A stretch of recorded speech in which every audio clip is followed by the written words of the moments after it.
Terungkapnya prostitusi online kelas atas yang diduga melibatkan sejumlah nama artis kini menjadi perhatian banyak kalangan, tak terkecuali mantan Menteri Negara Pemberdayaan Perempuan Tuti Alawiyah.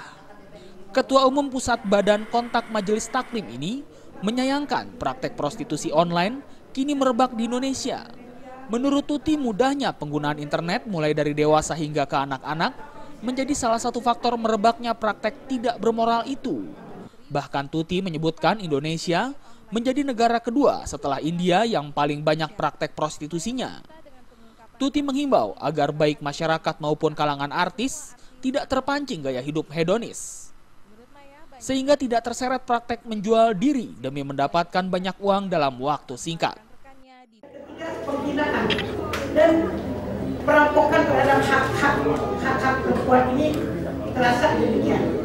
Tetapi dalam masalah prostitusi ini, karena melibatkan banyak hal, banyak orang, maka saya kira perlu ada tindakan tegas.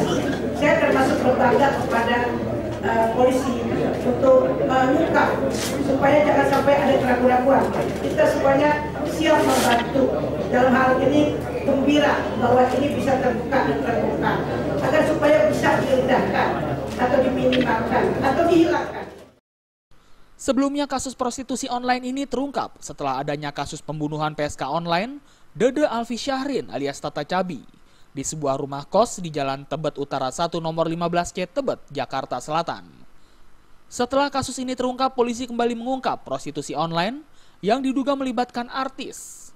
Dalam kasus ini, seorang mucikari berinisial RA telah ditetapkan sebagai tersangka, sedangkan artis berinisial AA yang ikut ditangkap hanya berstatus sebagai saksi dan telah dibebaskan. Dari Jakarta, Indri Fajaryadi melaporkan.